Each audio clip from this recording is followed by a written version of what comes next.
So as Kiss has their New York City concert coming up really soon, they said we started in New York and we're going to end in New York. They were talking about how crazy they were in the beginning of their careers.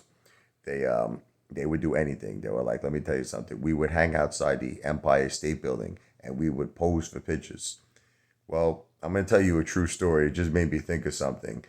I used to have an office when I was in my early 20s in the Empire State Building. One of my friends, okay, who actually winded up becoming a firefighter. This kid was out of his mind. He was nuts.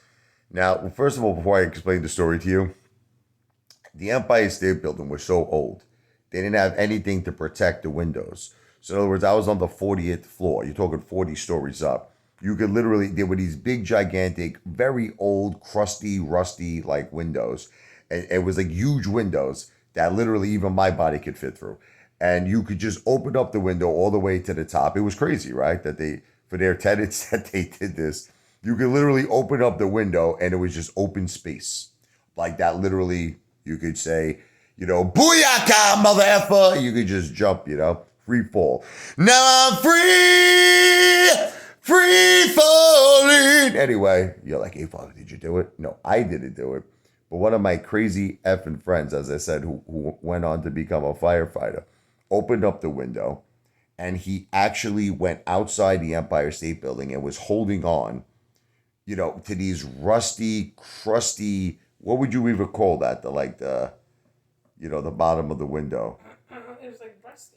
But like whatever it is, just the platform of the bottom of the window. It looked like it was gonna snap off. It was all rusty and old and it was like even when he was holding on it, you could see that it looked like it was kind of pulling up. Man, did I have an anxiety attack. I was like,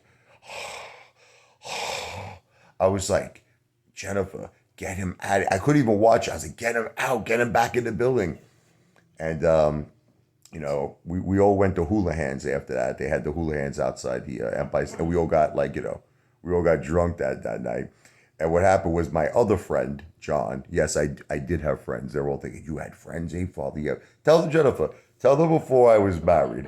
How many friends did I have? Yes, you have a lot In of Brooklyn, friends. right? Yes. A matter of fact, I had so many friends that my wife hated me. There was this one Valentine's Day. I went to Atlantic City So that's true. with one of my friends, Steve, and she wanted to friggin' murder me and kill me, all right? So she likes me the way I am now, believe me. I was wild. Yes. But anyway, getting back. So we all went to hula hands and we all drank a little too much, right? And my other friend actually threw up. He opened up the window and he threw up outside of the Empire State Building. And you could see all the way down from the 40th story. It might even still be there. Like if you're ever in Manhattan and you notice that there's this very discolored, orangey, slimy shit going down the Empire State Building, that is my friend's vomit. It literally went all the way down the whole building. True story. Tell them, Jen. It is a true story. I witnessed it myself.